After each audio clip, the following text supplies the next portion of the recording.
Bien, on va essayer d'appliquer ici ce que l'on sait à une transition de phase. On a de l'eau, on la met au réfrigérateur ou on la met au congélateur. Au congélateur, l'eau va se transformer en glaçon. Au réfrigérateur, l'eau va se rafraîchir mais ne se transformera pas en glaçon. Peut-on, à partir de la notion d'entropie et de transformation irréversible, peut-on dire que, évidemment, la manipulation de l'entropie permet de prédire, cette chose évidente, mais faisons-le, permet de prédire que au congélateur, l'eau se solidifie, alors que dans le réfrigérateur, l'eau ne fait que se rafraîchir et reste liquide, ce qui est le point ici. On constate expérimentalement que l'entropie, qui est une fonction donc de la température pour l'eau, eh bien, augmente quand la température augmente, fait un bond au moment où on passe de la phase solide à la phase liquide. C'est ce que l'on appelle à ce moment-là la variation d'entropie à la solidification. Donc on a une entropie du liquide qui est plus grande que l'entropie de la phase solide, delta SF qui est égal à SL moins SF, SL entropie de la phase liquide, SS entropie de la phase solide, donc à la température de fusion de l'eau, ou à la température de solidification, TF, eh bien on a une variation d'entropie qui est positive, SL moins SS. On continue à chauffer le liquide et donc ce liquide voit son entropie continuer à augmenter. Et quand on a ébullition, que le liquide se transforme en gaz, alors on a encore une variation d'entropie encore plus importante en fait. Et on a donc l'entropie du gaz qui est encore plus importante que l'entropie de la phase liquide. Donc on a encore un saut d'entropie à l'ébullition. Ces sauts d'entropie sont caractéristiques de ce que l'on appelle les transitions de phase du premier ordre, ce qui est le cas ici pour la transition solide-liquide et la transformation liquide-gaz. Donc on voit aussi que plus une phase est désordonnée et plus son entropie est élevée, le liquide est plus désordonné que le solide, le liquide a une entropie qui est plus importante que celle du solide. Alors à partir de là, eh bien, on est équipé avec, donc, lorsque l'on est à la transition solide-liquide, on a une variation d'entropie delta SF qui est égale à SL moins SF à la température de solidification ou température de fusion, passage donc solide-liquide ou liquide-solide. Donc on a ce saut d'entropie dans un sens ou dans l'autre.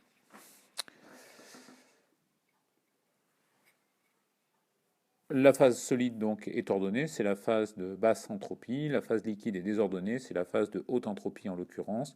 Et pour l'eau, on connaît la différence SL-SS, c'est 22 joules par Kelvin et par mol. Donc on a une transition de phase qui se produit à pression atmosphérique à 273 Kelvin. Cette transition de phase à 273 Kelvin est associée à une variation d'entropie SL moins SS qui vaut 22 joules par Kelvin et par mol. Et donc, c'est associé à cette température TF, à une chaleur associée donc à ce passage de liquide à solide, qui est donc de 22 joules par Kelvin et par mol, multiplié par 273 Kelvin. Et donc, on va obtenir 6000 joules par mol. Ces 6000 joules par mol, c'est ce qu'on appelle la chaleur latente de solidification ou de fusion. C'est-à-dire que lorsque on chauffe un solide, eh bien, lorsque l'on est à la température TF, pour que ce solide se transforme en liquide, il faut spécifiquement apporter à température constante, qui est donc la température, en l'occurrence de fusion, le solide se transforme en solide, le solide se transforme en liquide, pardon, il faut spécifiquement apporter au solide pour qu'il se transforme en liquide 6000 joules par mol. Par contre, si maintenant on abaisse la température, eh bien, au moment où le liquide se transforme en solide, eh bien, il va perdre 6000 joules par mol au moment donc de sa solidification. Voilà. Donc ça peut se traduire en variation d'enthalpie d'ailleurs au passage, puisque on est à pression constante. Et donc on a une chaleur de réaction qui est égale à la quantité de chaleur mise en œuvre. La quantité de chaleur mise en œuvre ici, c'est donc la température TF du passage de solide-liquide ou liquide-solide multipliée par la variation d'entropie.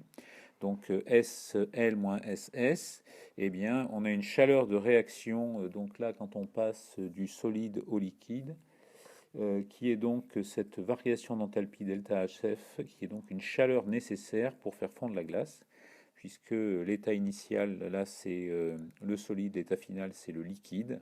Et dans ce cas-là, donc, on a un delta HF qui est égal à 6000 joules par mol, qui est bien égal à 273 Kelvin multiplié par 22 joules par mol par Kelvin, qui est la variation d'entropie de l'eau par mol.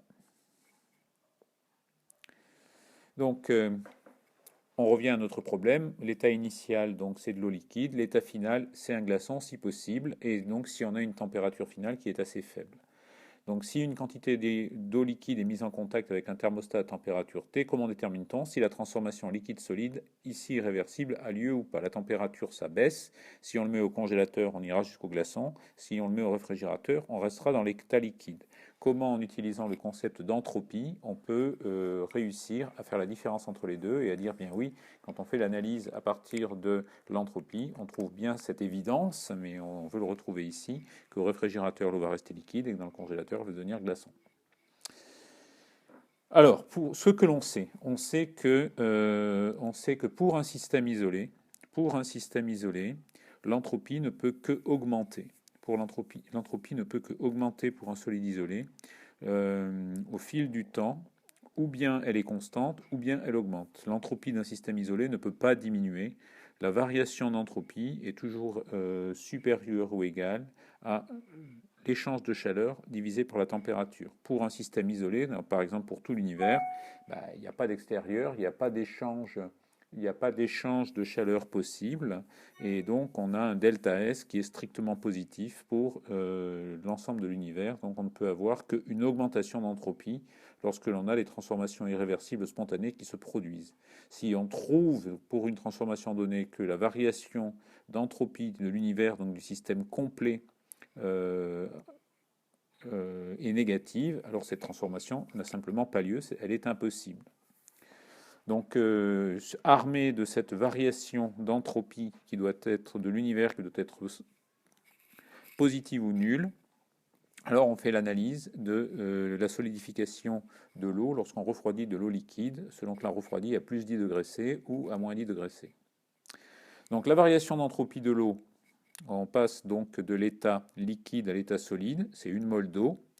Donc on sait qu'on a une variation entre, pour 1 mol d'eau, on a une variation d'entropie. Ici, donc on est dans l'état liquide, état initial. État final, c'est l'état solide. Donc delta S de l'eau, c'est S petit s moins S petit l. État final, le solide. État initial, le liquide. Et donc on a une variation d'entropie dans ce cas-là qui est de moins 22 joules par mol par Kelvin. Donc, si la transformation a lieu, donc on a une variation d'entropie de l'eau qui sera donc de moins 22 joules par Kelvin par mol. Il faut maintenant s'intéresser à ce moment-là de la transformation à la variation d'entropie du thermostat. Donc le thermostat, il a une température fixée qui peut être de plus 10 degrés C ou de moins 10 degrés C. Donc si on fait ce calcul-là, eh bien, au moment de la solidification de l'eau, on a une énergie mise en jeu, une énergie qui est relâchée par l'eau, qui passe donc de l'état liquide à l'état solide, une énergie de 6000 joules par mol. Ici, on a une mol, donc c'est 6000 joules. Et donc, quand l'eau passe de l'état liquide à l'état solide, elle perd cette chaleur. C'est une chaleur qui est renvoyée au thermostat. Donc, le thermostat reçoit 6000 joules. Et quand le thermostat reçoit, lui, 6000 joules, pour lui, c'est une quantité de chaleur qui est positive. Donc, le thermostat, à sa propre température T, reçoit au moment où l'eau se solidifie une chaleur qui est de 6000 joules par mol. Alors, la variation d'entropie du thermostat, eh bien, c'est la chaleur qu'il reçoit divisée par sa propre température. Donc ici, on a une variation d'entropie du thermostat qui, elle, est positive, qui est de 6000 joules divisé par T en Kelvin. On fait l'application numérique et on s'aperçoit que si on fait le calcul en calculant la variation d'entropie pour tout l'univers, qui est donc la somme de la variation d'entropie du thermostat plus la variation d'entropie de l'eau qui vient de passer de l'état liquide à l'état solide, eh bien dans ce cas-là, on s'aperçoit que quand on est à moins 10 degrés C, on a une variation de l'univers qui est égale à la somme des deux entropies, donc 6000 joules par mol divisé par 263 Kelvin, moins 22, et là on trouve maintenant une variation d'entropie qui est de plus 0,81.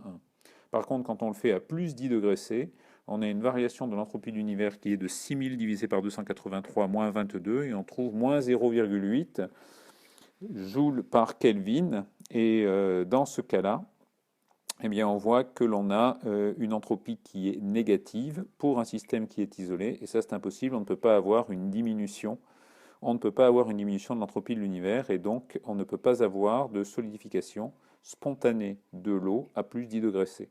On savait un peu par ailleurs, mais on voit que la manipulation de la notion d'entropie nous permet de le retrouver et de jouer simultanément avec la chaleur de réaction delta H et avec la variation d'entropie.